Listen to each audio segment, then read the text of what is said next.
Hey tasty snackers, how y'all doing out there? I'm doing all right. I'm just chilling like a villain. Got some crab cakes and Doritos here. You're crunching really loud. You're crunching really loud.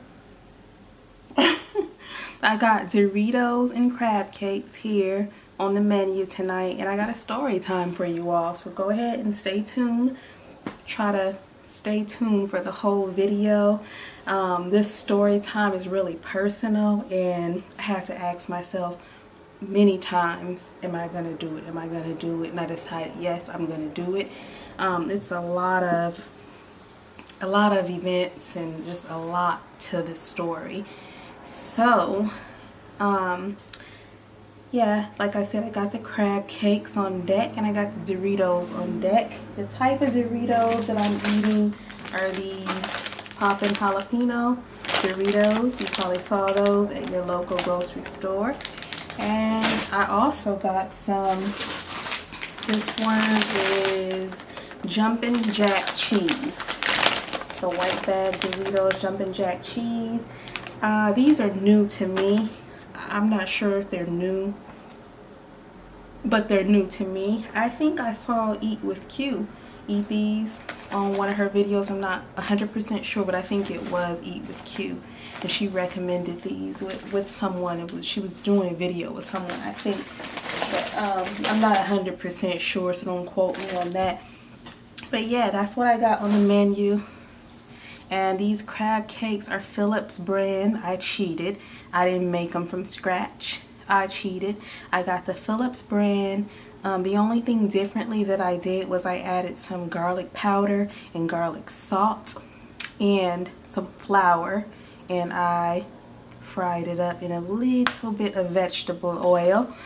And yeah, that's all I did. And then I got some mild cheddar Fritos brand cheese for the Doritos, dip, all of that good stuff. And of course I got my Tabasco, because if you've been watching, you know I love Tabasco. I'm the Tabasco gang. So I got some water on deck, and I got some green tea on deck. So I'm gonna say my grace, because I'm gonna be eating it as I'm telling the story time. And I'm gonna try not to have to break the story time into part 1, part 2, and all of that stuff, because it's a lot. I'm gonna try to keep it short and sweet, but explain as much as possible. So let me say my grace real quick, and then I'm gonna get into the story time. Heavenly Father, I thank you for this food that I'm about to receive. Father, I ask that you nourish it to my body. In Jesus' name, for Christ's sake, amen. Okay, so like I was saying, I'm gonna get straight into the story time. I'm not gonna waste any time, and I'm gonna eat as we talk. So, oh guys, I got some Scotch bonnet pepper sauce on deck too. This is a Jamaican type thing, product of Jamaica. Scotch bonnet pepper sauce, very good. I recommend it. It's very potent. It's not hot to me, but it's like, it has a little kick, but most of all, it has a good flavor. So I think you should try it if you're looking to kick it up a notch. So yeah, I said my grace. I got my food. I'm ready to get into the story time. So this story time is about why I left church. Basically, this all took place in June 2014. So in June of 2014, I was in a relationship with someone, and that someone found an ad online or somewhere, what have you, an ad that said that they have a basketball camp running, and it's for the ages of so-and-so, which were the ages of my children at the time. So we thought it would be really good. He came to me with the idea, hey, they have basketball fundamentals. It goes from this date to that date. I think it'll be good for the kids. What do you think? And I thought it was excellent. I thought it would be good for the kids. So I said, okay, let's do it. I'm all in for it. So anyways, we did that. Like I said, it's June 2014. We did that, and it was a really nice environment. When we got the kids there, we realized it actually was ran by a church. It was right in the church. And basically, the church was owned by a very wonderful family that was into basketball a lot. So basically, they taught the kids the fundamentals and everything, and there was a lot of kids there, a lot of kids there, a lot of families and everything like that. And it was a very wonderful experience, a wonderful opportunity for the children on summer break. You don't want them engaging into too much video game activity and whatnot, so it was a very good thing. And they went there, and then I believe it was Monday, Tuesday, Thursday, Saturday, and Saturday was the day that they played their game. So basically the fundamentals, Monday, Tuesday, Thursday. Friday, I think they did not do because they went out evangelizing, if I'm saying that correct. They did that. And then on Sunday, church, of course. And then Wednesday was also a church day.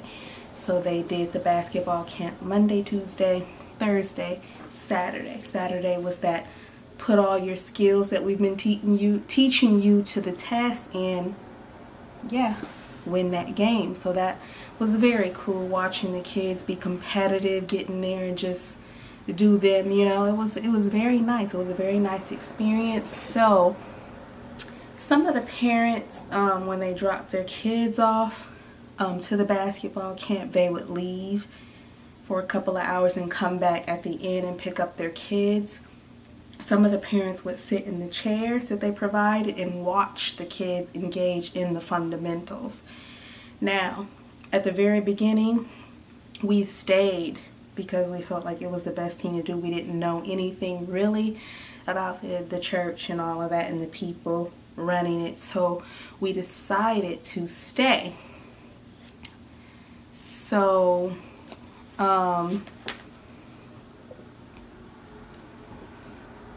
we pretty much stayed at the beginning, and then I'm running out of this. And then we decided to basically continue on with the basketball camp. We were very pleased and happy with everything, and we wanted to continue. So that we did. And as we were going to the basketball camp, sitting in the chairs watching the children, different members from the church would come in and speak the gospel, preach the gospel, whatever you want to call it, and let us know everything and ask about our relationship with, you know, our Savior. So yeah, that's how we started getting involved in the church, because after a little while we basically decided, he asked me, the person I was in a relationship with, he asked me, are you interested in joining the church, or visiting at least, because they seem to be interested in us doing that.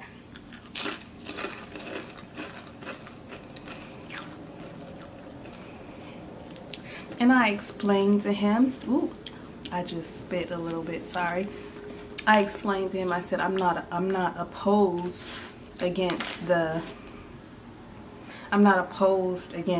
at all. I don't mind at all. We can do that, because I like the environment. I think they're really, really good church. So yeah, we did that. We visited one time at first, and then after the kids were involved in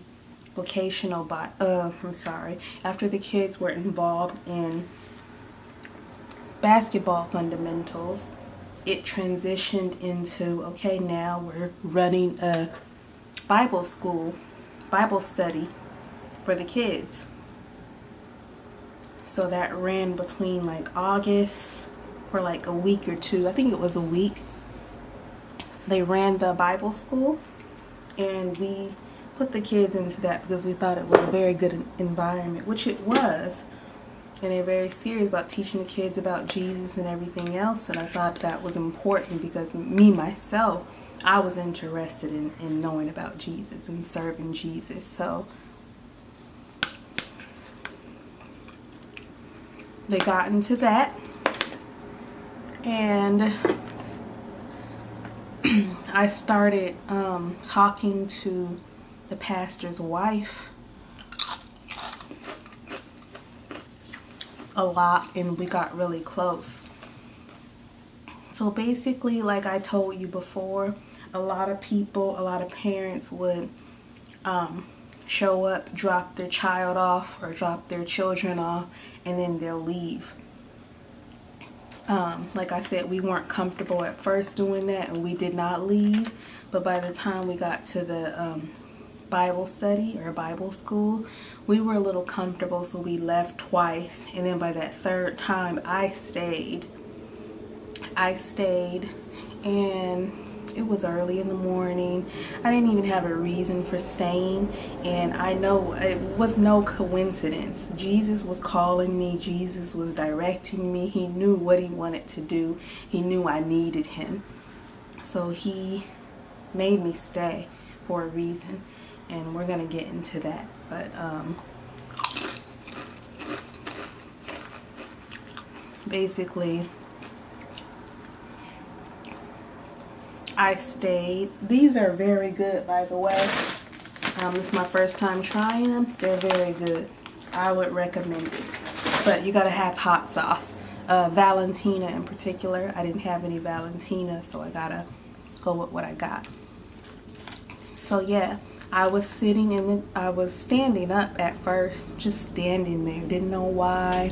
The kids were gonna be in Bible school for a couple hours, and I'm just standing there, and I didn't know why. Something just told me, just stand here, just stay here. You need to be here right now. And you know what? That's what I did. I just stood there, and the pastor's wife came down the stairs. She looked at me. She's like, wow, you didn't leave? The kids are going to be a while. Are you sure you want to stay? No, I'm fine. My ride is going to come back when they're done. That was the person I was with. He's going to come back. So I'm, engaging in a conversation with her, and told her it's fine. I'm good with just standing there, sitting there in the lobby. She said, do you know Jesus? What do you see yourself as? Are you a Christian? What's up? She didn't say that, but I'm just shortening her words. So I said, I do not know Jesus, but I want to know Jesus. I really do.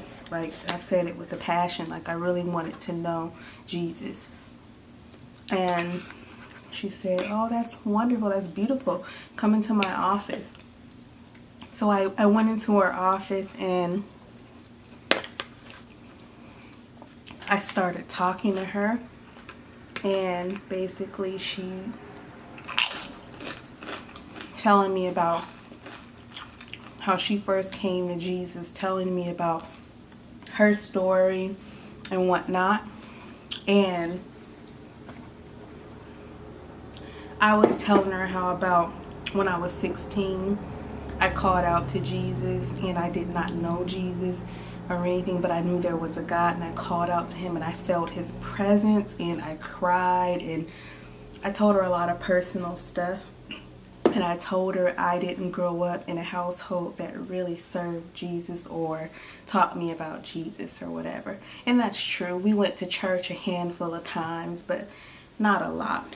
Didn't have like read the Bible and stuff and like that. So I explained that to her, and me and her, we developed a very nice knit relationship, good bond, and whatnot.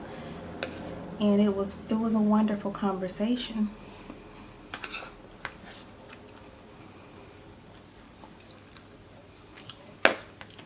And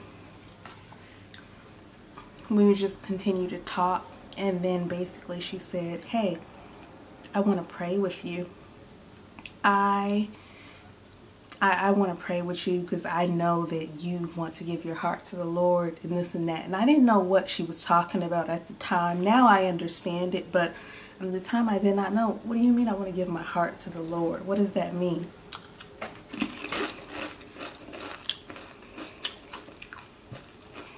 I didn't know what she was talking about, but I went on with it because I saw everything about me being there very positive, going well. I liked the lady. We developed a close bond, so I didn't question her or think anything of it. So she said, I'm going to go and get 3 sisters and we're going to pray together. She went out of her office real quick, grabbed 3 other sisters in the fellowship. She came back and she said she's giving her heart to the Lord. We're going to pray. We're going to bow our heads and she's going to give her heart to the Lord. She said, Ty, do you want to pray or do you want us to pray? I said, you guys can pray because I wasn't accustomed to praying. I didn't know, like this isn't like something this is new to me, So yeah, they ended up praying. We bowed our head and they just prayed and they was just like, thank you for this girl, and you put her in our lives for a reason, and she wants to give her heart to you. She wants to serve you.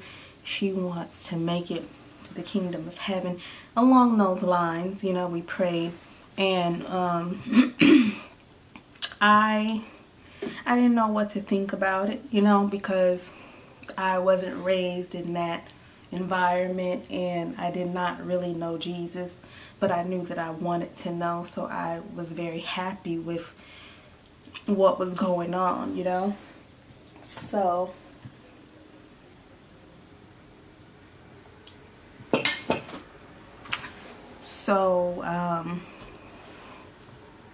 yeah, we pray, and then the lady started going around telling everybody in the church that I gave my heart to the Lord. So I was like, what is she talking about? What does that mean?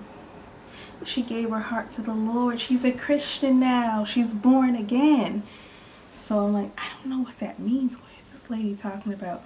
But then she just like telling everybody like she's saved now. She is, gonna do everything that's pleasing to the Lord. So I was like, oh, okay, so I understand now.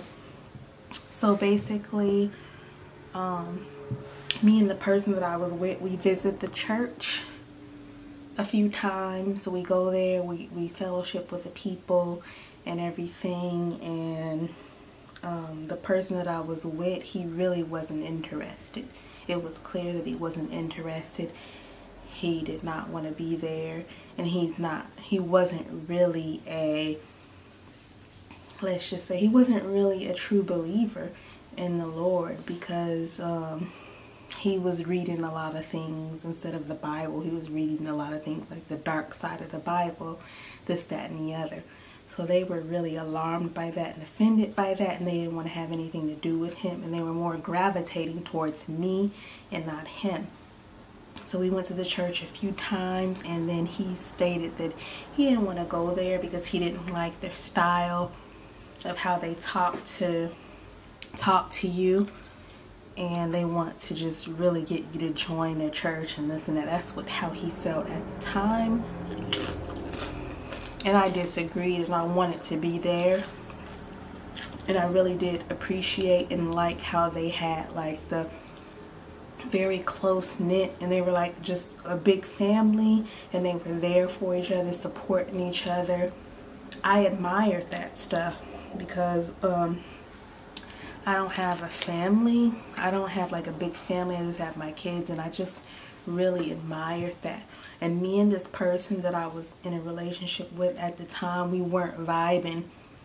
I was in school at the time. I was going to school for nursing, and he wanted me to go to school for nursing. And basically what happened is that I told him that after I was done with my prerequisites, I told him nursing isn't for me. And he basically got upset, and he wanted me to continue on with that, but I personally did not want to. I did not want to at all, and it pretty much went downhill from there. We were disagreeing a lot, and a lot of things were happening between us. So I was already done with the relationship 6 months prior to me meeting this woman and getting into the church and all that stuff. I was already pretty much done. So he basically stopped going to the church. I was dealing with some things with my license at the time, so I wasn't driving. So if he didn't want to go to church, then I wasn't going to church. That's how it worked, because I didn't have, a license or whatever. Well, I had a license, but the MVA, or aka DMV, made some mistakes, and they were supposed to give me my license when I moved out here, but instead they treated it as a whole nother case and made me do everything over again, and they weren't supposed to do that. But that's a whole nother story on a different video. Let me stick to the topic. So like I was saying, he didn't want to go to the church or whatever, and I did. So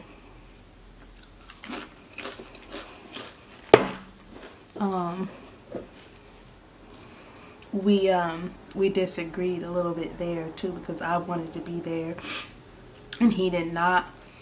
So yeah, I started getting rides, because what happened was I didn't show up to church a little bit for like 2 services or whatever, and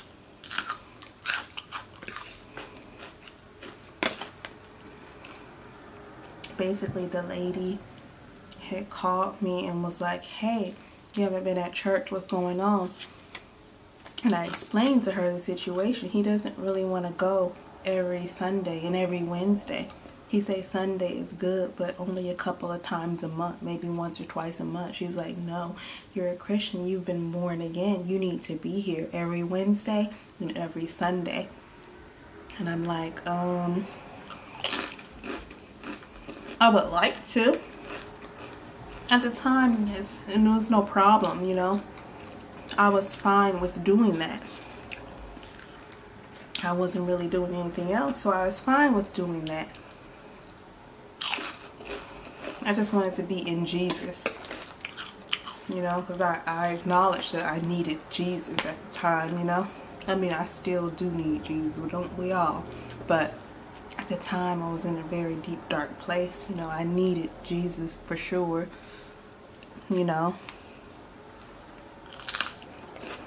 And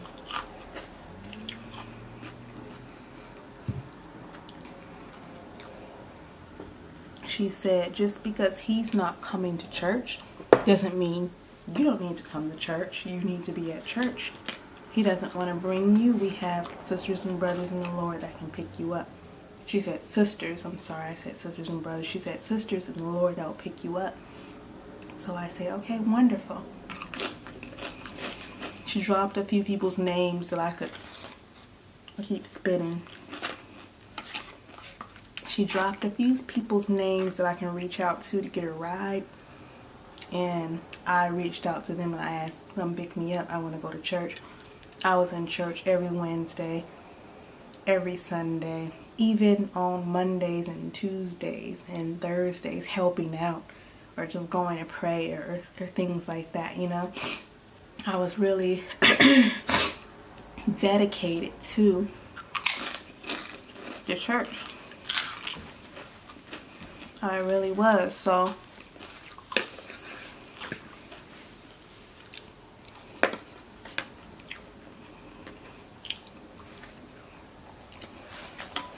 It was a wonderful experience. It was perfect. I couldn't complain about it. I experienced things there that I would have never experienced if I wouldn't have came there. And it was wonderful. I was in Jesus. I was a different person. Things that I liked doing before I came to Jesus, I couldn't stand doing at that point. It was wonderful because all those things were a lot of bad that I was doing before. Just a lot of wasted time and not good things. Not good for me, not good for my children. So I really did enjoy it and I loved it and I wanted to be there.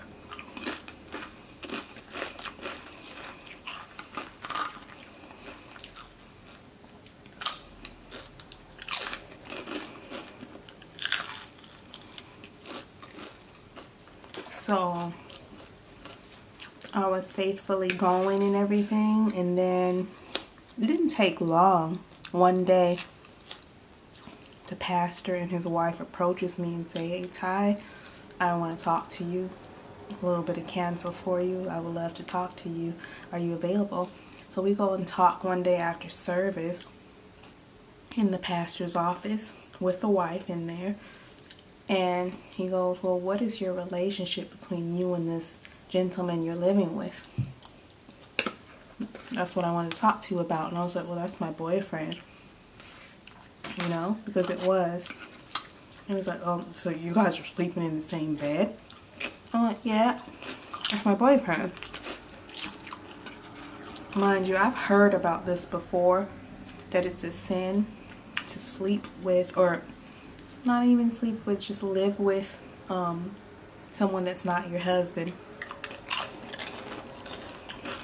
I've heard that before, so I knew what he was talking about. And I was like, "Yeah, I understand what you're saying." He was like, he's not your husband, you know, so you have to really think about turning that around, because now that you're a Christian, that's not okay. So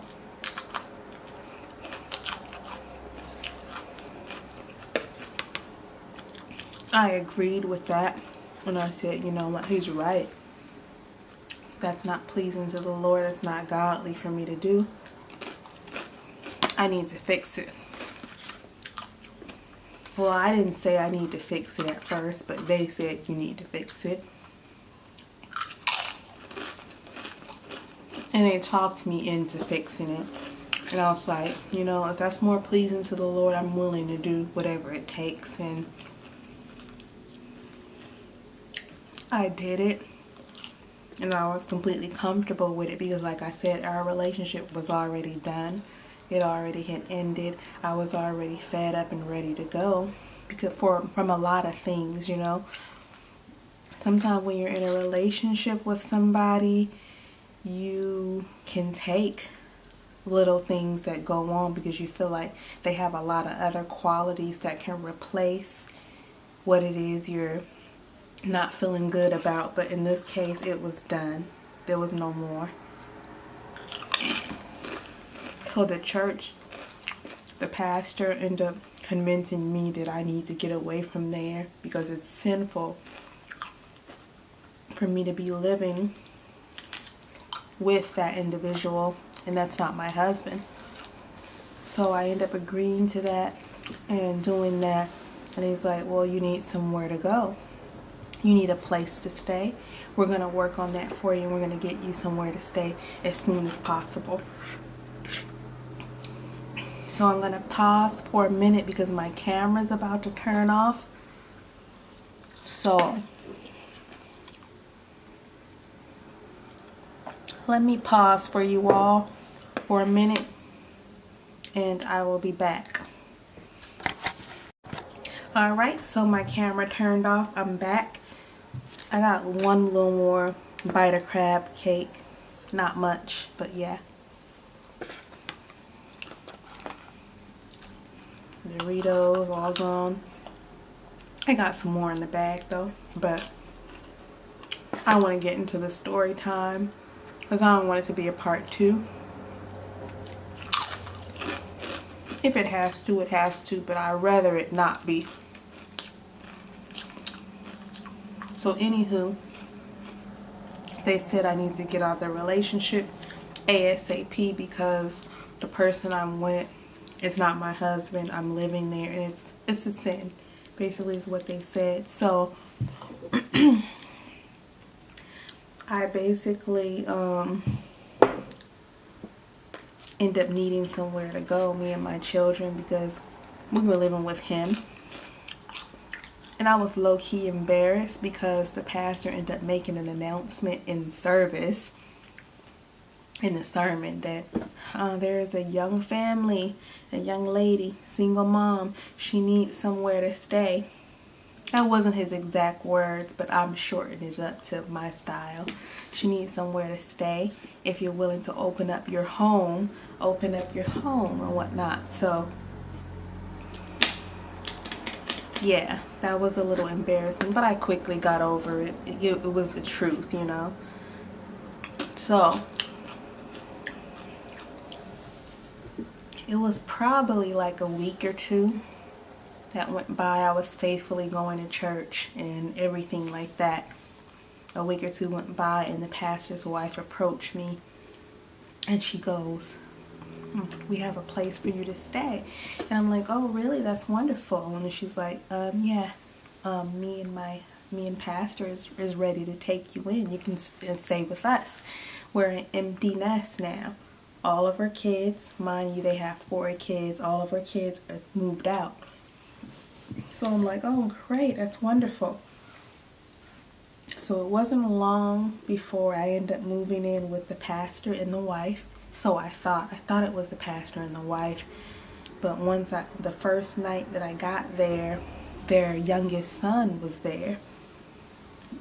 And mind you, me and the pastor's wife, we were connecting a lot, talking a lot, going out to lunch and things like that, just really talking and connecting. We were really close.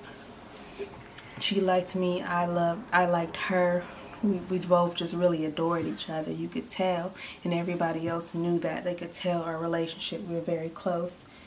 So she had told me before that their youngest son, their last child, had moved out and that they're an empty nest. That was her exact words.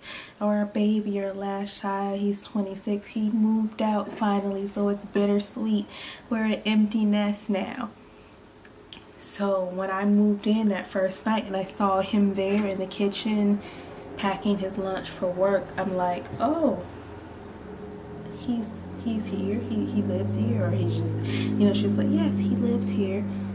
And I'm like, oh, I thought you said you were an empty nest. Not that it matters, but I was just, you know, she told me that they were an empty nest. So she's like, no, he still lives here, or last child or baby.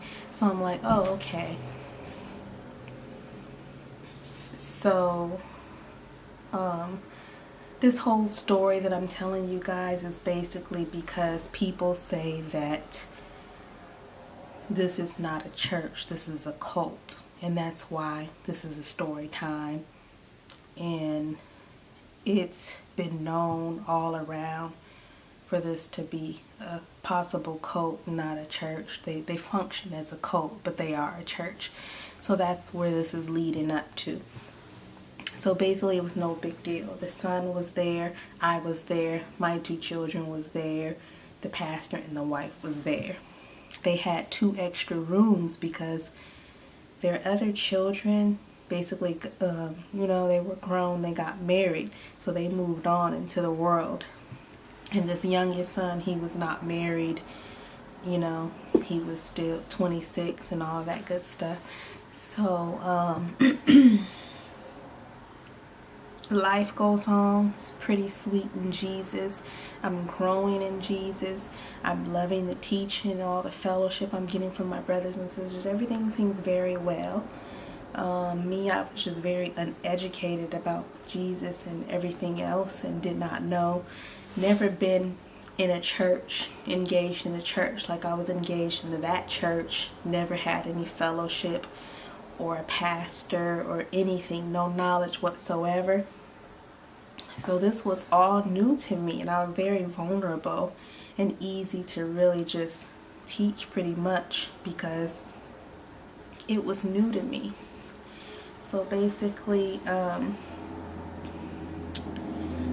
goes on a little bit and they start to just become really controlling, and just a lot of things were just not okay to do outside of the church. Basically, like if you're not going over another sister or brother's house in the Lord, in the congregation, then it's not okay. And you have to check in a lot. Where are you going? What are you doing? Oh, who took you?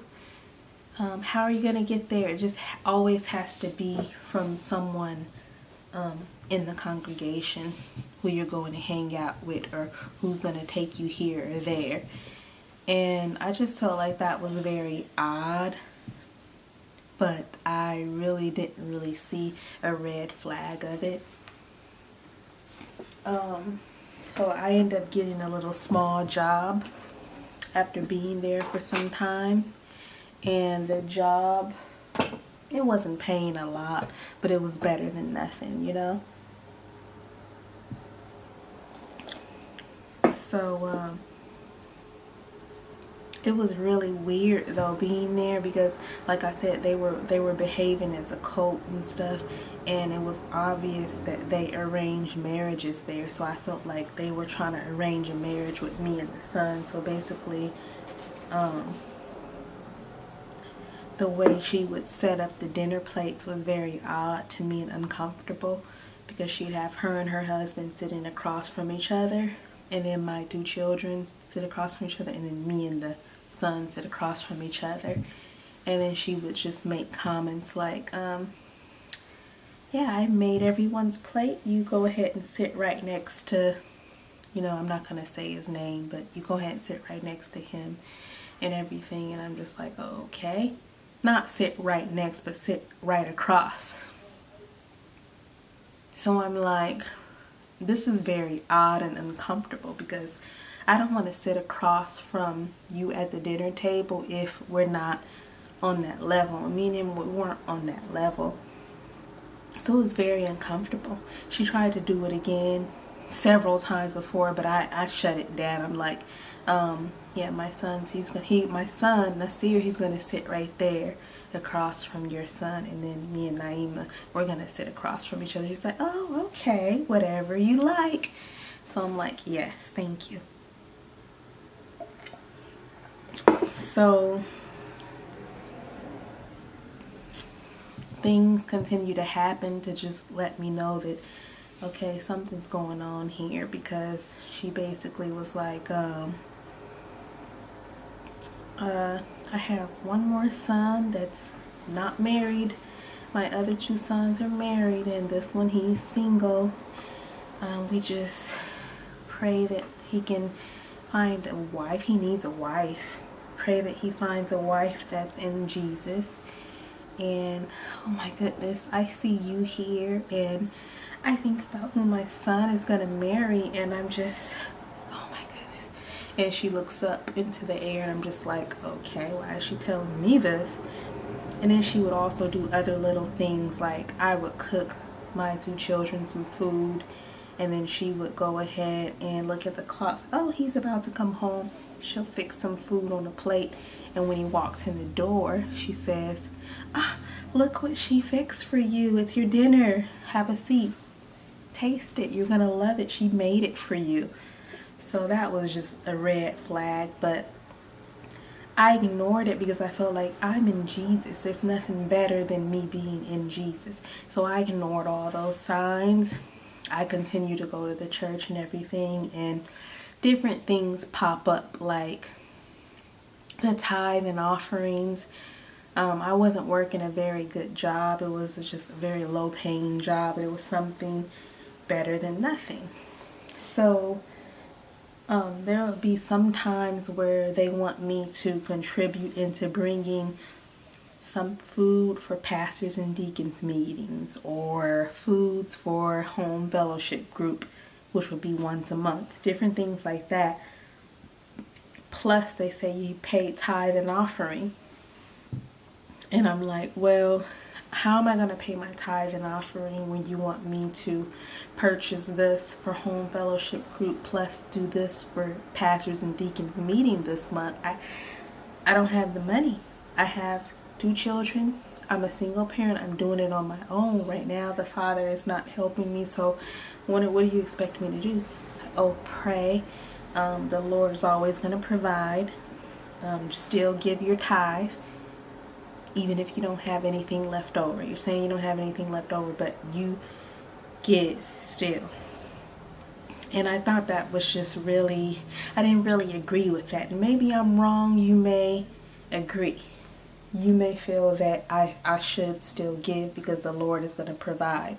Yes, the Lord does provide. He provided to me many times. Still does to this day. He loves us.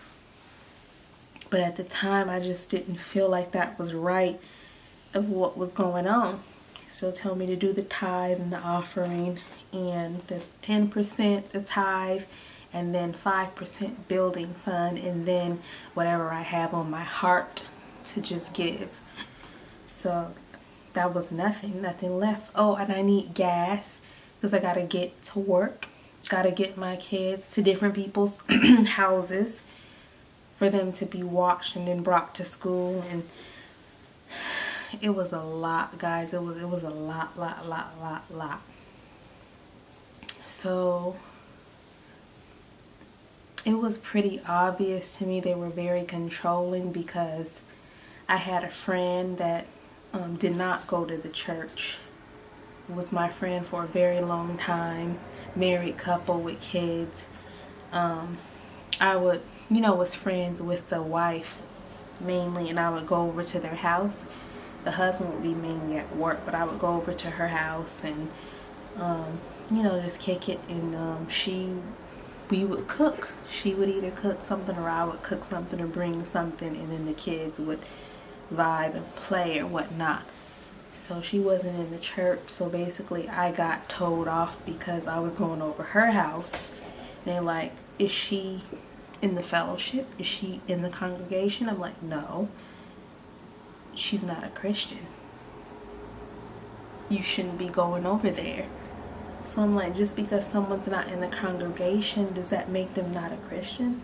Or just because someone's not in this congregation, does that make them less of a Christian? I didn't understand that, and I disagreed with that. And I would get told all the time for going over her house or anywhere else with anyone that was not in the congregation. So that was bad. And then as far as the arranged marriages goes, I don't see a problem with an arranged marriage if the two people are indeed interested in each other and interested in marrying each other. I don't see a problem with that. But this marriage that they were trying to arrange, clearly I wasn't interested. He wasn't probably interested. So I didn't feel like that was something that they should have been doing. And the signs were there. I remember one time the pastor's wife was taking me to work, and basically she said, the Lord is going to provide a husband. He already has. You are going to be married soon. And I said, why would she say that, and how would she know that? And I left it alone. I ignored it. And I would tell these little things to different people, friends that were outside the church, and my mom, sometimes I'll talk to her on the phone and she'd be like, that's a cult. That's a cult. Everybody would say that's a cult. And I just didn't want to believe it. I didn't want to accept it. And I figured, I am in Jesus. There is nothing wrong with what I'm doing, my lifestyle, me going to the church. I am in Jesus, and that's the most important thing. So yeah. There were a lot of signs though at the beginning because the pastor's wife would call me a lot. And if I wouldn't answer my phone, she'll pop up over at the house. And that was a little, But yeah, I can't talk down completely on the situation, because the ultimate thing here is that I didn't know Jesus before, and when I went into the situation, I knew Jesus. When I came out of the situation, I knew Jesus more than ever, and it was a very wonderful experience. I got something really great out of the experience, and there was a lot of good times within that, of us being there, and I just appreciate it, and I wouldn't change it for nothing. Although I do feel like a lot of things they were doing were unacceptable and controlling and things like that. But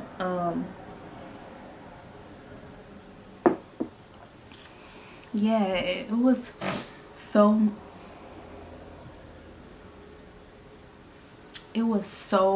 much that I can't even put it all into just one video. I don't feel like I can. But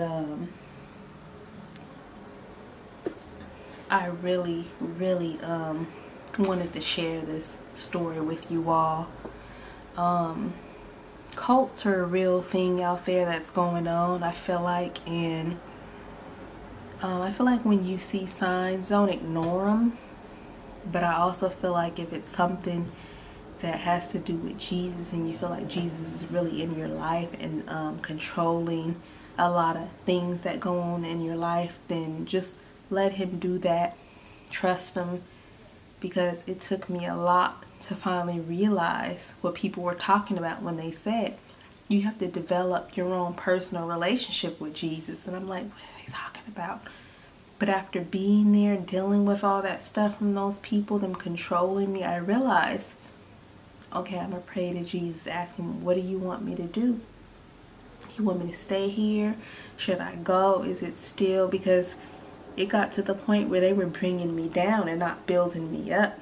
You got to help your brothers and sisters get to heaven, right? But it was bringing me down, and I realized it's time for me to go from here, you know? And I prayed to God, and he didn't answer, and that's how I ended up getting out of that situation. But there was some good out of it, because I know someone now that is like no other, no comparison, beautiful, by my side no matter what, never let me down, never fail me, loves me. It's words can't explain, you know, words cannot explain. And I'm so thankful I was there, and I'm so thankful I went through the situation, and I'm here to tell it. And you know, there was just a lot of good and some bad. And this particular church, I got something in my eye, I think hot pepper. This particular church did not believe in two of the same sex in one room together. So basically, if you're a guy and a girl and you're at the church for any reason and it's just you two, someone needs to leave. Or it's just you two and you both in the house together, someone needs to leave. That's what they believed in. And you know, that was really weird. But later on I found out it's because of the allegations that they were put upon before in the past, and they were just protecting themselves at the end of the day. So yeah, it was a lot. I haven't joined another church since then. I'm not opposed against it at all. It's just one of those things where it's like I'm gonna be on the lookout for things and signs, because I gotta be careful. Gotta be careful, because you never know. There was a lot of things that were unacceptable to me that went on, like basically the whole tithe and offering thing. Basically, like when I first got a job, a well-paying job, basically my deacon that was assigned to me, my deacon asked to see my pay stub. And, you know, of course I inquired, why did he want to see my pay stub? He said, because I want to help you budget your money. You're a single mom, you don't have a husband, you need some insight. So I gave him my pay stub, and he looked at it, and he basically told me about tithes and offerings before anything. This is what you need to do. And he told me what I need to do and how I need to figure out how much I need to tithe and the percentage and everything else. And he said it's written in the scriptures that I need to do that. So he got my pay stub, he looked at it, and now that I think about it today, I feel like he wanted my pay stub just so he can know if I'm actually giving what I'm supposed to be giving.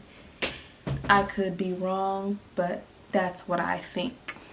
So basically, yeah, that's what he did, what he asked. And then also there was another situation where the pastor actually had to get me a car. He paid for the car 100%, and he told me to just give him a certain amount every week to cover the expense of the car. And I agreed with that. It was a very wonderful thing because I wasn't making a whole lot at that time and I needed a car, and he provided it. And yeah, I was just giving him like $20 or $40 a week or something like that. So that was perfect. And basically he told me, now that you have this job, you need to learn how to budget your money. I want to meet with you and I want to teach you a technique of what to do that's going to really help you in how to budget money. So I said, okay, no problem. I'm open for that. I love the help. I appreciate it. Thank you. So he told me label envelopes that say tithe and offering. You put in a certain amount every paycheck in that. Insurance, car insurance, you put a certain amount in that every week. Bloom. Food, you put a certain amount in that every week, and then so on, all your expenses. And I said, okay, thank you. I'll do that. I'll try that. So we did it. 2 weeks later, he said, I want to see your envelopes. I want to check and make sure that you're doing what you said, what I advised you to do. And I thought that was unacceptable because basically you're calling me a dishonest person. You want me to show you that I'm actually doing what you taught me to do or what you advised for me to do. I thought that was unacceptable. But I still showed him anyways, and I tried to be a good person and just say, okay, here, go ahead and look at it. He looked at it, he was like, oh, good, it's all there, wonderful. It's like I had to check in with him almost, you know, and that was unacceptable. And then, you know, there was another time that happened where it became the end of the year. My deacon came to me and he gave me a paper and said, here's everything that you gave this year. Look at that number and then look at your W-2 and make sure it adds up. And I'm like, are you serious right now? What I've been giving through my tithe and offering, that's a blessing. It should just go to where it's going to go. And it's a blessing in itself. Like, you have to let Jesus deal with if somebody's being dishonest or whatever. Like, you not trust that I'm giving what I'm supposed to give. It was very offensive. But I kept it cool, didn't say anything, and I just, at that point I was done. I left the paper on the seat and I just was like, oh, okay. I left it sitting right there, and me leaving it sitting right there was a message to him that no, this isn't going to be my priority because this is wrong. You don't do that. You don't say that. I thought it was wrong because here I am busting my grapes to take care of my 2 children and myself on my own, no help, and still giving, tithing and offering, and you want to know if I've been giving the correct amount I was done, and I didn't want to have anything else to do with that situation. I was done. But my video is coming up on another 25 minutes, which is super long. So guys, I think I'm going to end it here. There's a lot more to the story that I got to tell. I didn't cover everything, and it was sort of all over the place. I know I missed some stuff. And if you made it to this part of the video, wow, that's for you. You absolutely deserve a pat on the back, a hug, whatever the case may be, because you rock with me and I appreciate it. But yeah, this is beginning to be too long. So if you want to know more about this story, just let me know in the comment section and I'll do a part 2. What do you think? Do you think it's a cult? Or is this how regular churches behave? Is this normal? I don't know. But yeah, that's my story time for today. I don't know if there'll be a part 2 or not, but this is just a little bit of what I wanted to share with you all. I thank you so much for watching though. And I love you. And I will see you next time. Peace. Stay blessed. Stay safe.